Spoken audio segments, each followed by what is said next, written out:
everyone. Thanks so much for being here. I think you're going to be glad you took the time. I'm glad you were here. My name is Rita Wolfson, and I am founder of Financial Social Work and a national NASW pioneer. With me is Linda Benjamin, our relationship manager, and Olga Patanin, and she is all things tech. She will be sharing things with you over the course of this training. And I thought my next slide was to introduce Valerie, but I guess it's the one after that. So most commonly asked questions, you can check the chat box for messages. We don't share slides, they are proprietary, but you will get the recording in the next few days. And you can also watch it on our website, our YouTube channel, and our Facebook page. You can ask your questions in the question box, and we will answer them hopefully we'll have some time. You are receiving 1 CE from the very special lady I'm about to introduce you to. And we are so grateful to have Valerie Arendt with us. She is the Executive Director of National Association of Social Work for North Carolina. Valerie, take it away. Hello, everyone, and happy Social Work Month. My name is Valerie Arendt, and I'm the Executive Director of the National Association of Social Workers North Carolina chapter. And first, I'd like to thank longtime NASW North Carolina member Rita Wolfson for her constant support of NASW. And shout out to Rita, who already mentioned she was named a 2022 NASW Social Work Pioneer for being the founder and pioneer of financial social work. NASW North Carolina is honored to continue to support Rita and financial social work in educating thousands of behavioral health professionals and their clients on how to improve their relationship with their money and themselves, and to develop financial competence, financial health, and overall well-being. This year is the 40th anniversary of National Social Work Month, and this year's theme for Social Work Month is empowering social workers. This theme was chosen to continue to educate the public that social workers are educated, trained, and qualified to handle a myriad of societal troubles. The demand for social workers and behavioral health professionals has never been higher. Social workers need to be highly compensated for the support we provide our communities. NASW continues to advocate for higher reimbursement rates and salaries nationwide. Recent issues like United Healthcare and Optum overpayment clawbacks, Change Healthcare meltdown resulting in no payment processing for weeks for thousands of providers, and some states are eliminating social work positions altogether. Our advocacy has never been more important to ensure that our profession is not only acknowledged and valued, but paid well. As financial social work outlined in this webinar description, it's up to us to make our professional organizations and academic institutions do more to support wage parity and professional recognition for social workers. But we may better address our own and our clients' financial health and wellness. But we cannot do this without your voice. NASW is stronger with a strong and engaged membership, and I thank each and every social worker on this call and NASW members who continue to support the work that we do for our profession. Like the many NASW chapter colleagues across the country, I would not be able to lobby at our North Carolina General Assembly, advocate to our Department of Health and Human Services, or have meeting after meeting with insurance companies without the support of NASW members. So thank you again so much to Rita and Financial Social Work for hosting this important topic, and I'll turn it back over to you. Thank you, Rita. Thank you, Valerie. We are lucky to have you. Okay, moving right along. So today's training is about providing personal growth as much as professional development, because all areas of our lives seem to revolve around money. This is our financial social work affirmation. I'd like to begin with it because I think it really captures the work I've been promoting for over 2 decades. So just for today, I will love myself enough to face my fears, practice self-acceptance, and embrace hope. Silence my inner critic, speak my truth, and make peace with myself and with my past. Thus, for today, I will give myself permission to eliminate toxic people, beliefs, and behaviors from my life and prepare for a better tomorrow by healing my relationship with my money and with myself today. So we have a lot of content to cover today. We probably could have split it into 2 or 3 separate trainings, but we're going to try and get through all of it today. So I will be moving at a faster clip than usual. We will look at the role of financial social work in our profession, at the attitudes toward the profession from within and without. We'll discover ways to better advocate for ourselves and our clients. We have tools for you to modernize social work to meet the financial needs of today's clients and social workers. We'll look at some trends for pay parity for social workers. And one of the reasons I'd like to move quickly is I would like to open this up to you at the end to hear your ideas and your feedback. And I do need to share with you that with such an amazing registration today, I've created a way for us to continue the discussion, which I'll share with you later on. So let's get started. In the question box, tell us, what do you like best about being a social worker? And operators are standing by.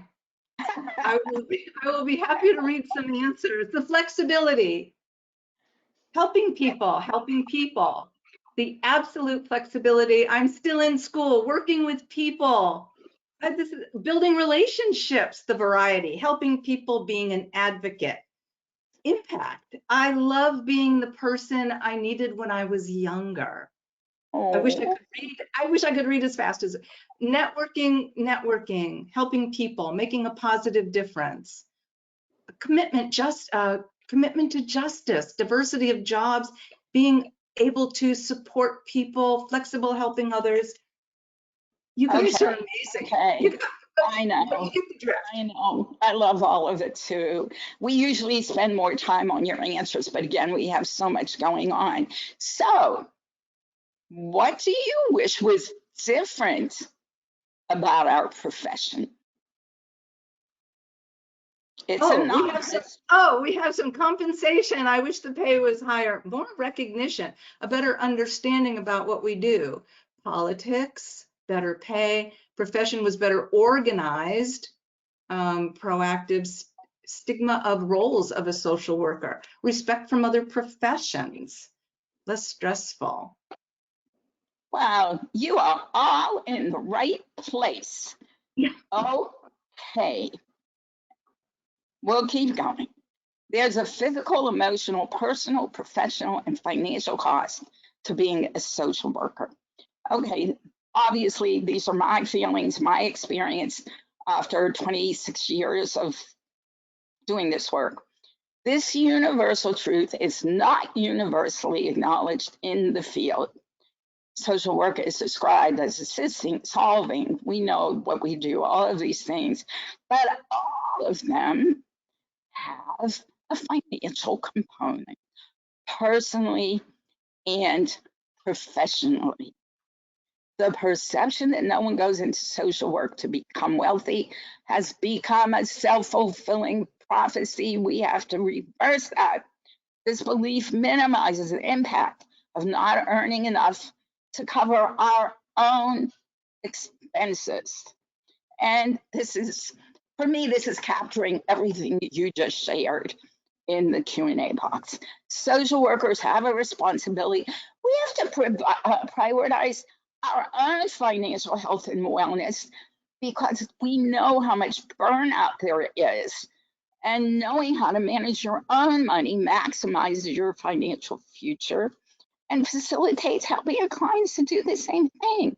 The healthier we are, the better we are at negotiating on our own behalf as well as for our clients. A few simple truths. Understand that unhealthy relationships, whether with food, substance, people, or money, results from an unhealthy relationship with self. And that's the only place I'll probably talk to that relationship with money and self. And this is ongoing across the lifespan. And just wanted to capture for you some of the costs of waking up every day that are more difficult when you're older, a woman, uninsured, a person of color. If you have a record, you know all these things, but I like to put them out there together for the impact. So another simple truth, no one chooses to have money problems, but unfortunately most people do. And that's why so many Americans need financial social work. They need trustworthy, reliable professions with whom to process all things monetary. They do need someone certified in financial social work. They need a safe, non-judgmental space where they can talk and learn about money. And everyone needs someone somewhere to share their money secrets and questions that they've been hiding from or avoiding all of their lives. So why do we do this? And why do we care so much about improving the profession as well as the lives of social workers and the lives of social work clients? It's because money is complicated. Life is complicated. Together they can feel and be overwhelming and intimidating. Now, there is no one easy, all size fits all fits one size solution or fix for it. But the goal of financial social work is to try to bridge the gap between money and life complications. It is a behavioral model addressing the thoughts, feelings, attitudes, beliefs, values, and experiences that drive financial behavior. That is, to me, such pure social work. It is that psychosocial component. And that's what drives financial behavior, how one earns, spends, saves, shares, and borrows. Financial social work is at the intersection of our profession, our politics, the economy, gender, racial, economic, social climate, and other able justice, and mental health and financial inequity. It is interactive, reflective, holistic, and multidisciplinary, and very, very heart-centered. It's engaging, motivational, strength-based, hopeful, and positive. And the core of this work is about healing and improving, taking ownership of your relationship with money, helping clients do the same, and also the relationship everyone has with self. So there's that self-discovery, self-care, and self-healing component. And it goes across communities, across organizations, starting with the individual, moving to the family, goes on to the social environment, the workplace, and the community. It is a psychosocial approach, a human rights structure, because everyone is entitled to financial well-being. And we have a life cycle perspective, as I already alluded to, because money management is a core component of a healthy life. And when we ignore it or don't address it, it's harmful. And we aren't doing the holistic approach that we want to. So we have thousands of graduates across the country and around the world, and we are grateful for all of them and for the way they use this work with clients. So helping clients improve their financial health is a social work imperative, of course, in my opinion. It is a structural component of our profession. Financial social work offers comprehensive and ethical client services in these divisive and turbulent times. As agents of change, I believe we have a true responsibility to modernize social work to better serve the financial requirements of our profession, of the work we do, and certainly of our clients. So I feel we are agents of financial change, and I love being a social worker. So where does personal debt come from? All right, a few quick answers in the question box.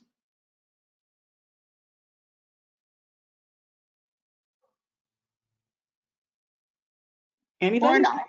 Oh, student loans, and more student loans, medical bills, lack of financial literacy, job loss, credit cards, basic needs, car issues, lack of knowledge, housing, student loans, mortgage, living, rising Yep. costs that stagnant wages can't keep up with, medical, children, No, we do. having families living above our means, impulse buying, mismanagement, or ignorance of financial literacy, low paying jobs, health insurance premiums, auto insurance, and so on. Okay. Okay. And the list goes on. Great answers. Thank you, everybody. So a few that you might not have thought of, but are very well. Student debt is student debt is student debt, but ignoring the student debt is part of it. By the way, please never co-sign for a loan, because if the person you co-sign for doesn't pay, you have to.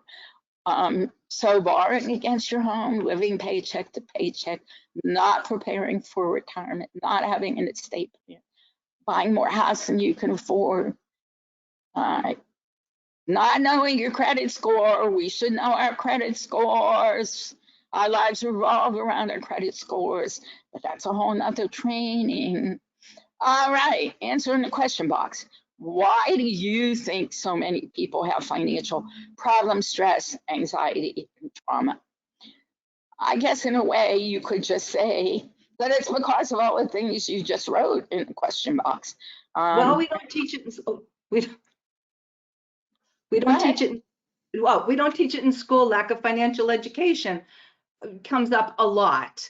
Didn't learn at a young age. And life is too expensive and it's hard to juggle, and wages stagnation, COVID. And talking about money issues is secret. Thank you all for your answers. All great answers. And there is greedflation, lots of greed out there. And there's shrinkflation, where they charge you more and give you less in the things we buy in the store. So here's some insight on how and why we got here. So in the early 20th century, we got that first modern credit card. Honestly, I knew about the diner's card in 1950, but until I was researching for now, I had forgotten that there were those oil companies and hotel chains that started it all. And then in 1958, oh yay, American Express and Bank of America decided to get involved. And here we are. So at the end of World War II, the United States began building its consumer economy. And I describe that as more and more people buying more and more stuff more and more often. First came modest homes in the suburbs, refrigerators, and automobiles. Next came televisions to tell us everything we should want and buy, even though we couldn't afford them. Then came credit cards, allowing us to buy today and pay tomorrow. And we did. We became a nation built on debt. We did, and we are. Okay, we're gonna keep going. All right. So, those of you, I love when you talked about financial illiteracy. It's something, if you've joined us in the past, you have definitely heard me talk about. I am excited that in the state of North Carolina, our governor did institute 1 semester of personal finance a couple of years ago. And I don't have a list of these. I don't know all the states, but the good news is there are more states coming into the fold who are recognizing how important this is and passing laws to have at least 1 semester of personal finance in high school. And by the way, yesterday I was speaking with one of our graduates, and her question to me was, well, how do we know what curriculum they're teaching? And how do we know who's teaching it? And those were very interesting questions to me. And I told her we should talk about that later on.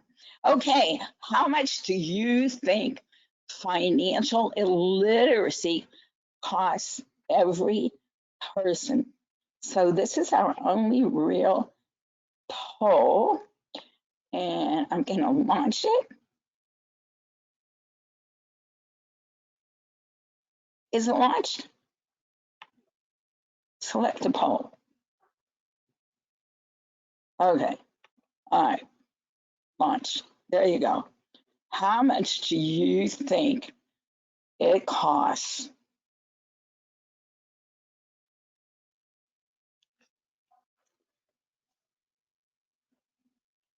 Okay, again, we'll just spend another 20 seconds on this,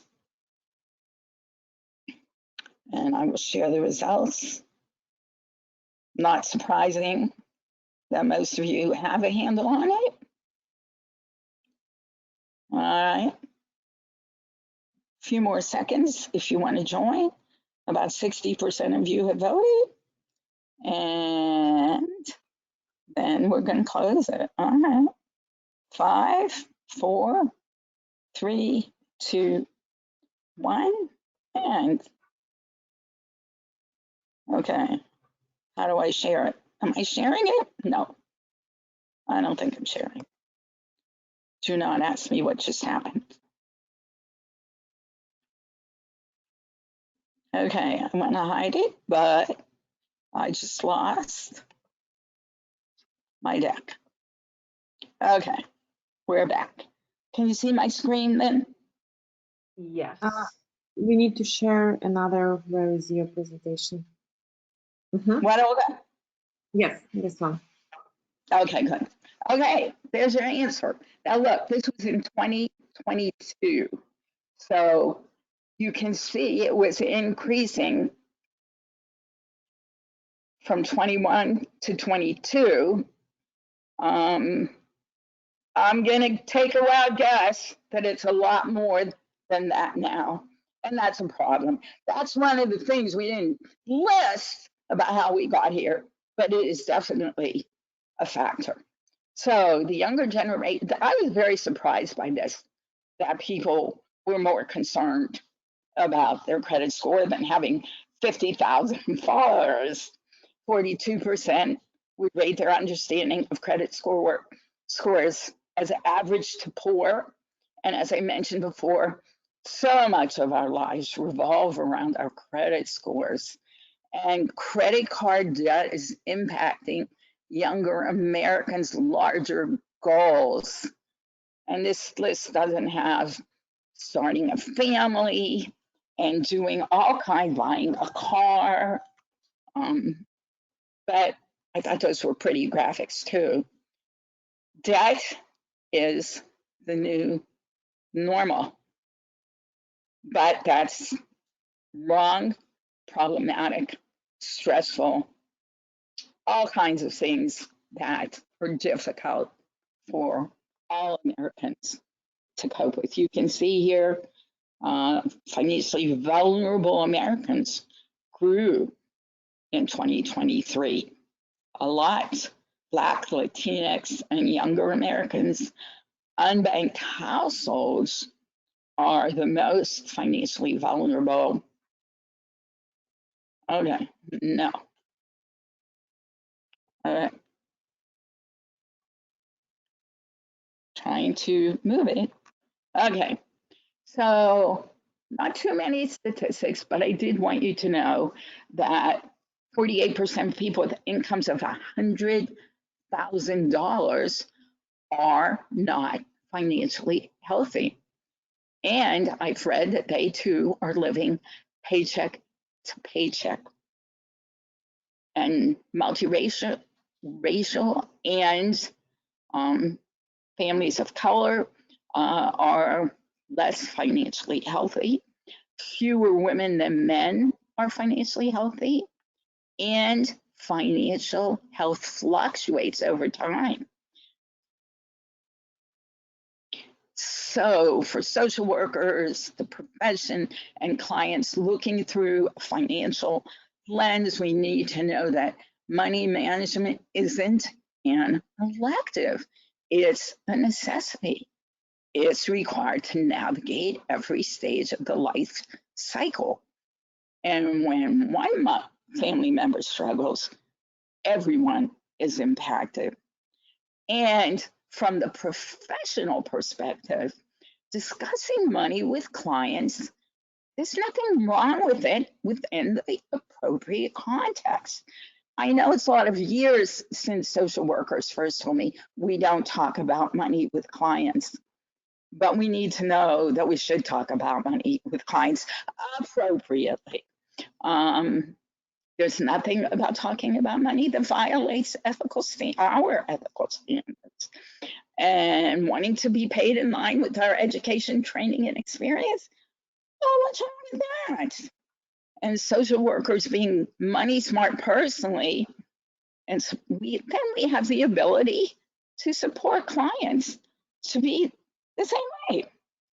So, moving right along, how to modernize social work to meet our clients' financial needs.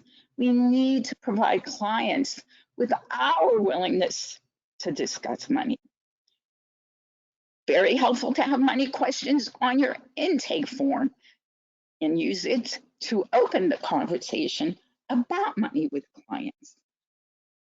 We want to help clients understand that they have the ability to accept that they deserve better. We need to have a time and a place to help them make peace with their money. That safe, non-judgmental space where they can learn and talk about money.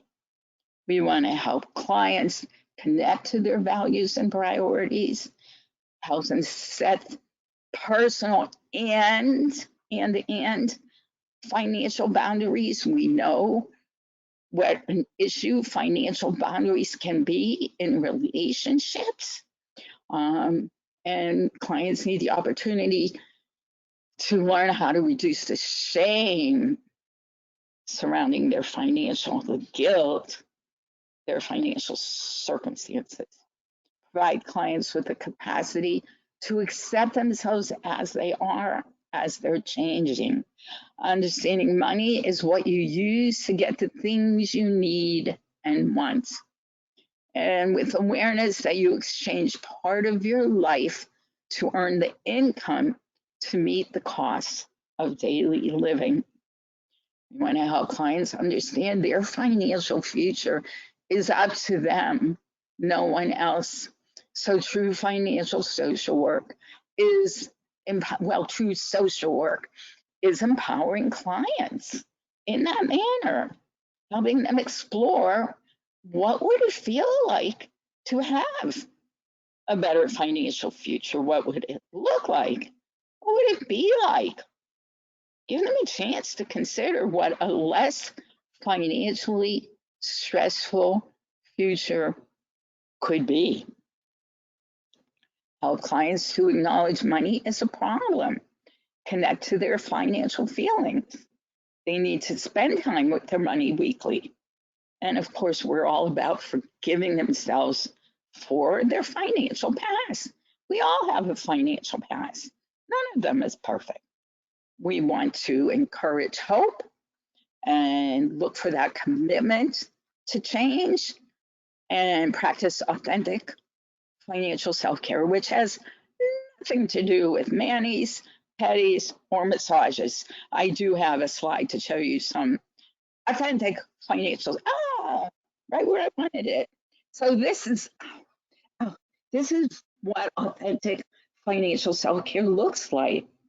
Knowing there's always hope, believing you deserve financial well-being, forgiving yourself for past financial neglect, giving yourself permission to have a better financial future, knowing what your personal and financial stress triggers are so you can avoid them, practicing self-acceptance, embracing change. So you will receive this recording if you'd like to go back and go through this again. How to modernize social work to meet social workers' financial needs today. Personally, heal your relationship with your money and yourself. Take control of your money to feel more confident, competent, and authentic in working with clients experiencing financial stress, problems, and trauma. We already just touched on financial self-care. Then we go professionally.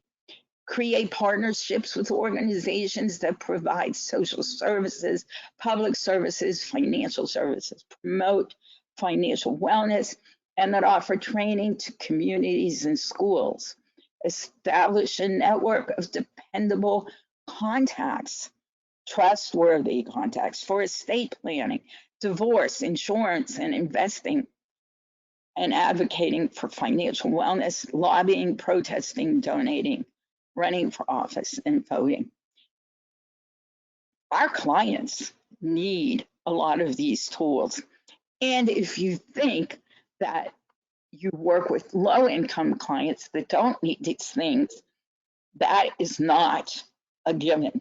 Because when it comes to estate planning, everyone needs a plan for what happens, especially to their children, if something happens to them. Help yourself professionally to be aware of how stress, trauma, and financial difficulties affect physical, mental, emotional, social, and financial well-being. Establish a link between the social determinants of health and financial well-being. They are so interlocked. Remember how the financial system mistreats, abuses, and ignores women and people from historically underrepresented groups.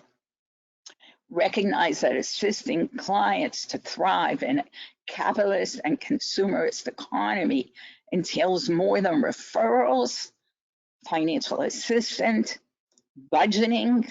Yes. Who needs a budget? Everyone. Who has a budget? Not enough people. You can't budget your way out of poverty, though. Who needs to know about their credit score? Everyone, because it costs money to own money.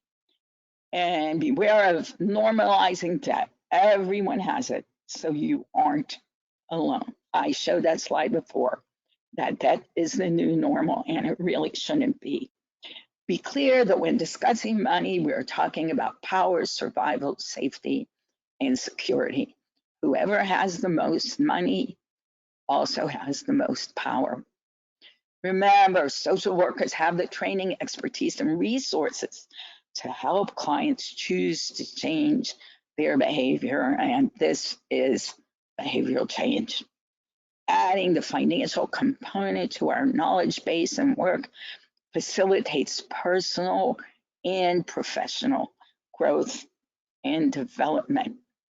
So we are going at a great clip here, how to upgrade the social work profession and the lives of social workers.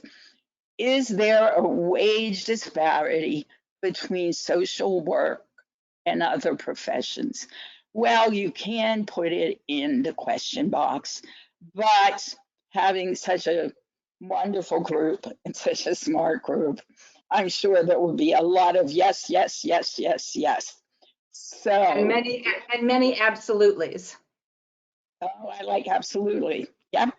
And it should be, unfortunately, too. So, Yeah. why is that discrepancy? Is it because many social workers are employed by nonprofit organizations? Many social workers are female and people of color. New social work graduates accept, assume, or are always being told we didn't enter the field for the money. Well, no, we didn't. However, it is nice to be able to afford the cost of daily living. The social work profession's vital contributions to society is frequently underappreciated. And I know that all of you know that. I just wanted to bring this together so you could take it in a newer direction, a fresh look at all of it. Is it because positions in government agencies, public schools, social services are funded through public sources with limited employee compensation? And we do have limited bargaining power due to organizational structure, industry norms, and the nature of social work practice. Is this enough? Is there more we can do? Do you want to be part of doing more?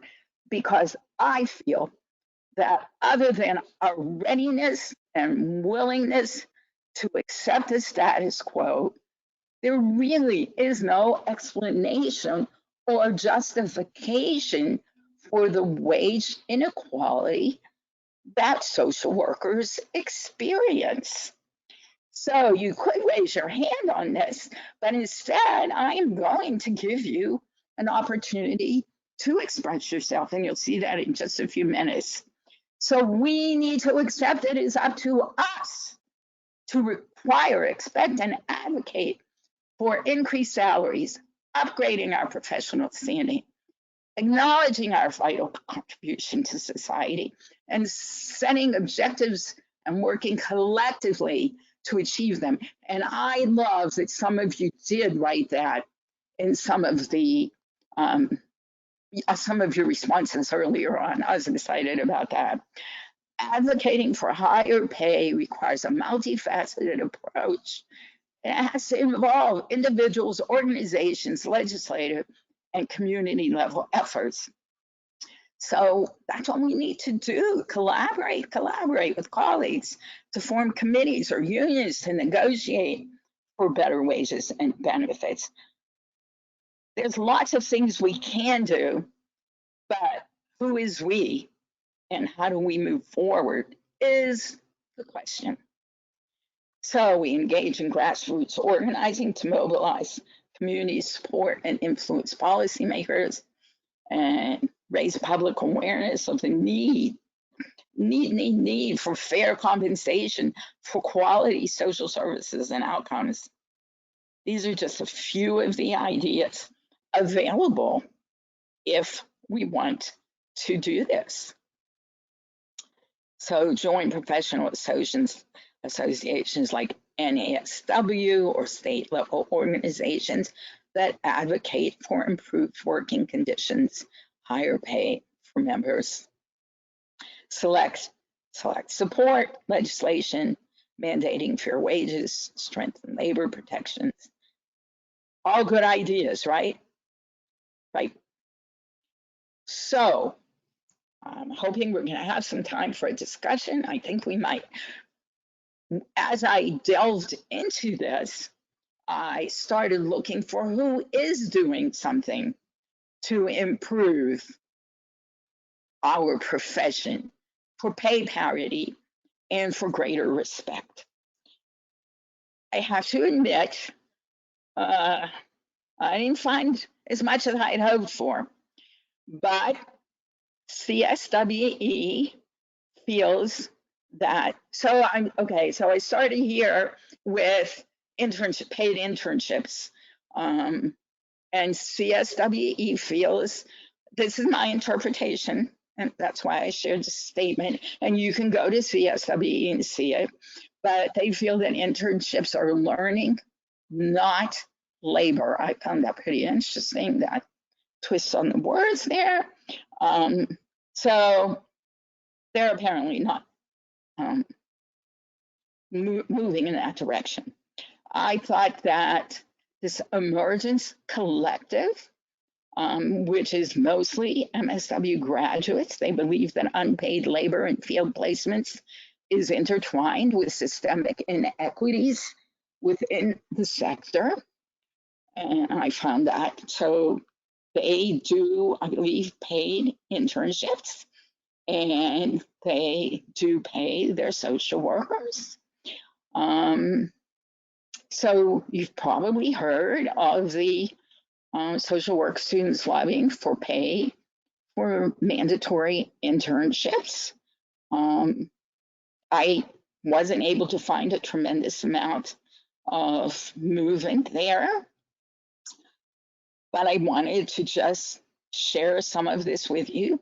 Part of that movement is payment for placements, and 72% in a survey of 120 social workers reported that their field work was financially stressful. We do know that many social work interns, students, are already working in addition to taking classes because they need to be able to pay for their education and for their families, to provide for their families. In a survey of 100 social work students conducted by P4P at the University of Georgia, 84% reported that working an unpaid internship had harmed their mental health. Okay, I took these statistics, and then we're going to wind down pretty quickly. Predominantly women and racially and ethnically diverse populations are new social workers. 90% of graduates in 2017 to 19 were women. And you can take a quick look at the rest of those. And there is a link there. And that is the publication that I took those from. And so more than 11% of students did receive some form of government support. Some got it from employers, some got it from families. Mean starting salary for a new MSW, they claimed at $47,000. And Illinois, I think this is the last one I shared with you. Illinois launched a loan repayment program for social workers aiming to address workforce shortages. We do know there is a shortage of social workers. So I thought that was of interest. I'd love to know if you know of other programs, if you want to come together and do something about this. So before Q&A, where I would like to have a discussion with you, these are a few things I know about money and want to make sure that you know too. No one chooses to have money problems, but most people do. No one can or needs to know everything about money, but everyone needs to know certain things about money. If we want to address financial illiteracy, we need to teach our young people more about money. There is a huge connection between money and mental health, and we should be aware of it. Unfortunately, that does lead to suicide, and we want to make sure that doesn't happen on our watch. I already talked about having money and having power, and about having a relationship with money and with self, and both need healed. Healing your relationship with yourself takes time, honestly, less self-criticism and more self-love. And we talked about thoughts, feelings, attitudes, values, and experiences. So we have a few additional resources for you. Next month, Valerie has been generous enough to offer us another free CE, and we have 5 graduates discussing the work of financial social work, how they use it in with various client populations. And in May, a lot of interest I found in this bankruptcy basics for financial and mental health. I want you all to know that we do have a turnkey magazine that is very helpful to your clients. Each month there's a new edition. You can find all of these things on our website. We do have a financial social work directory, and you may be listed on it. Again, this is on the directory. We also have a partner program, and if you click on our website on the partner program, if you use that to refer someone to us, they get a 10% discount and you get 10% of their sale. And social workers and others have earned hundreds of dollars from our FSW partner program. And most amazing for me is the fact that these 4 graduates of financial social work, these amazing 4 women, have created the Financial Social Work Collaborative. They do office hours where you can see it right here, and you can join. There's the link, financialsocialworkcollaborative.com.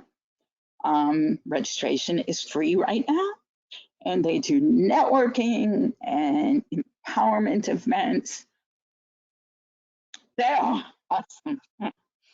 It's really something special for our graduates. This is available to our graduates. And if you are considering taking the certification on March 20th, they have a public open house. How special is that? So with all I put together, it came to me that I needed some way for you to let me know if you would like to work towards modernizing social work. So we created this opportunity for you to sign our petition. Olga will put in the link to the petition, and if you sign it and we see enough interest, and please feel free to share it with your colleagues if you think they would be interested. If there is interest, we will reach out to you and see how we could get started. Finally, our certification, it is $695. You have 6 months to complete it. It's self-study and self-paced. It includes all materials plus the final exam and a beautiful certificate. There is a 3-year renewal. And because you joined us today, you have the opportunity to get a 15% discount by using this discount code. As a matter of fact, you can get a 15% discount on everything on the website through tomorrow night at midnight. And that includes being registered in our directory, which is only $99 for a lifetime registration. So here we are. What What would you like to talk about? What kind of feedback do you have for me? What do you think we should do next? Share your responses. Let's see, Lynn. I hope they keep you busy. Here. We did get some feedback from several folks. Loved. Oh, can you go back to the QR code for the petition? Sure. Olga, Okay. did you put it? Olga, did you put it in the I put it in the chat and I can send it Okay, again. there it Mhm. is. There it is. That's it. Are there, Go ahead, Lynn. let's see. Thank you for advocating. I would like to hear more about how people use their certification professionally. Anybody out there that in the audience that is a graduate? With all these people, there must be some graduates. If you're willing to talk about it, you want to raise your hand?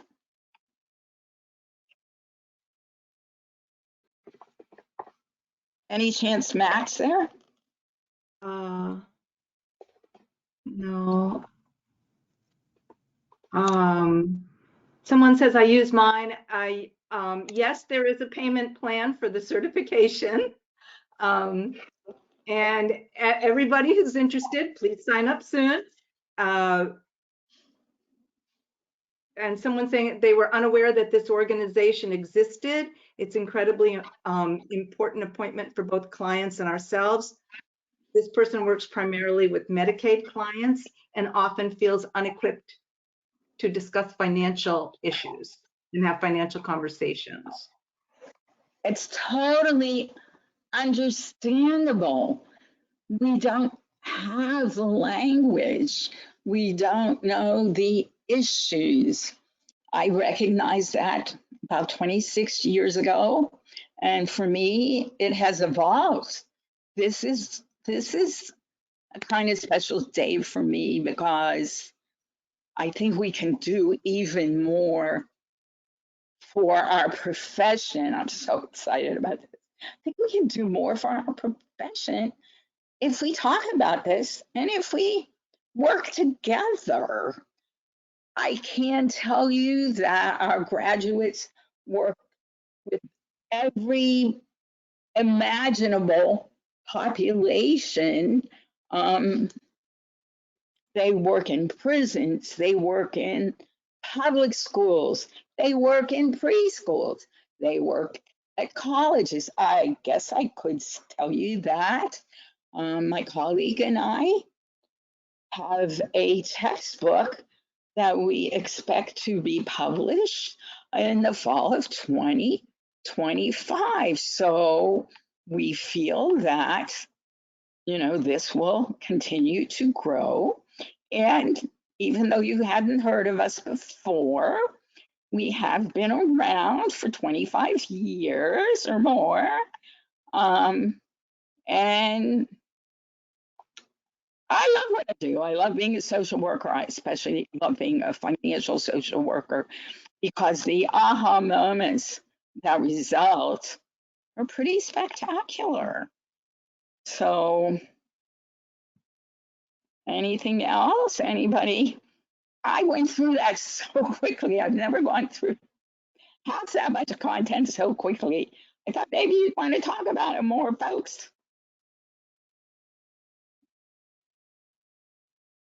Nothing? I have several clients that are coming out of prison, multiple drug rehab stints. This person offers budgeting information materials, does a needs versus wants analysis, and so on. Oh, someone let us know that they signed the petition. Thank you so very much. Thank you. Someone else signed the petition. Yeah, share it. Let's see whether we're the only ones or if there are other people. Oh, there have to be. And there's a question on here. Is financial social work reimbursable through insurance? And there's a webinar on that on our website. if you go there. Dr. Matt Schwartz did an awesome webinar on that. Someone else, I signed it. Thank you very much, Danielle. I signed it and shared it. Thank you for the so information. much. Thank you for the information. I will share, and you should know there are just a ton of responses saying, I signed it, I signed it, I signed it. Well, Signed it and I'm shared it. excited. I'm really excited. Then you'll probably be hearing from us. I can't believe that with all the people on this call, we don't have any graduates. I just can't believe that. Who want to share? Oh, I started telling you. So people work. Oh, domestic violence for sure. Human trafficking. A better question might be, what population doesn't need this? And you know what? With that statistic I shared with you, that people earning $100,000 and more are still struggling financially. We can't take for granted. Oh, of course, a lot of our graduates work in private practice. But I lost my train of thought. Just everybody, United Way, Salvation Army, Red Cross, Catholic Charities. So we are out there. We are out there trying to make a difference. We all, everyone here is making a difference. I'm just trying to point out the role that money plays and how we can do things better. And we have many free resources on our websites. We have essays from graduates. We have more free webinars coming up. Still have some ebooks up there. So there's lots of good things that you can use to learn for yourself and then use with your clients. Well, we're coming up to 3 o'clock. So unless you have more questions or comments, I guess we can let you get back to your certainly busy day life professions. I thank you all for your time. I'm glad that you found this helpful and beneficial. You can text, you can chat me from our website.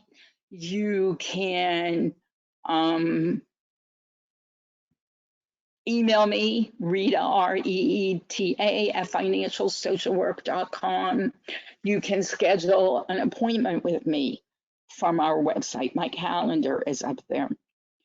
So let me thank you, everyone. Valerie Arndt, thank you so much for being with us. Do you have any parting thoughts?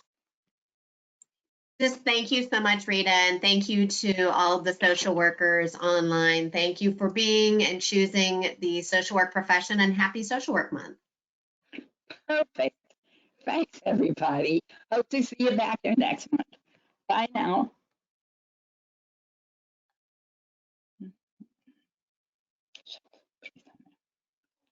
It is recorded.